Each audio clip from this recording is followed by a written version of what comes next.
Hey everyone, welcome to this explainer. Today we're looking at something absolutely powerful, the anatomy of a peaceful protest, told through the modern alternative rock piece, Hold.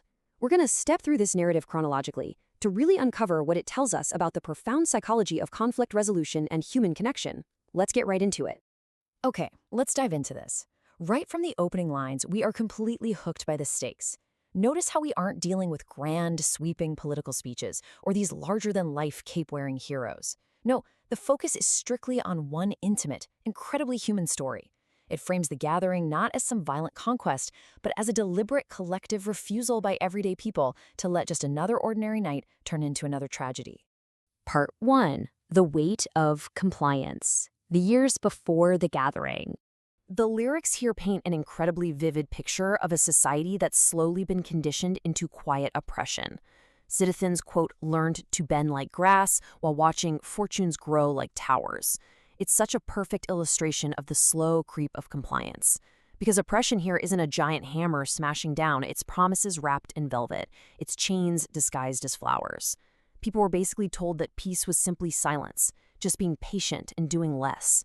It's this deep psychological containment where tomorrow just keeps retreating further and further away. But, even in all that forced silence, the tension was building. The pre-chorus delivers this chilling and honestly insightful quote, "History whispers long before it begins." I really want you to think about what that means. It shows how pressure built up completely silently right beneath the surface. There was nobody screaming in the streets, nobody was running. It was just this quiet, invisible friction leading directly to a breaking point. Real societal shifts rarely just explode out of nowhere, right? They start as a whisper that eventually simply can't be ignored anymore.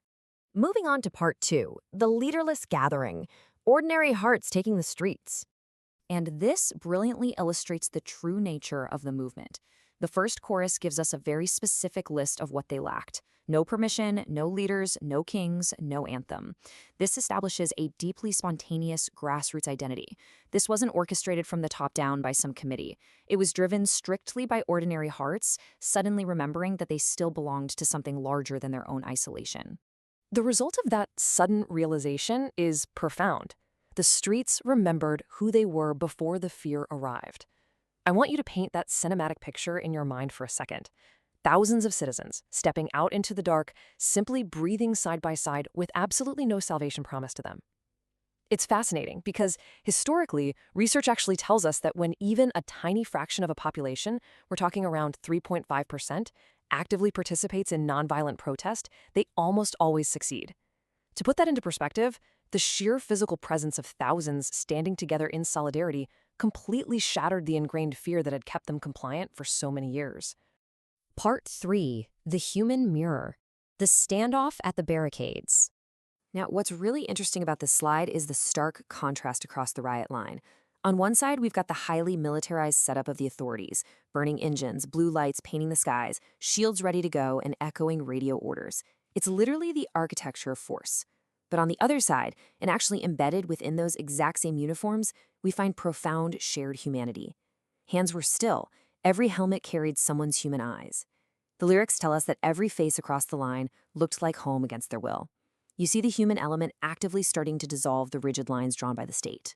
The crucial point is captured perfectly right here in this pre-chorus line. Power waits for someone to become afraid. The psychological tension at those barricades is maintained entirely by the expectation of fear from either side.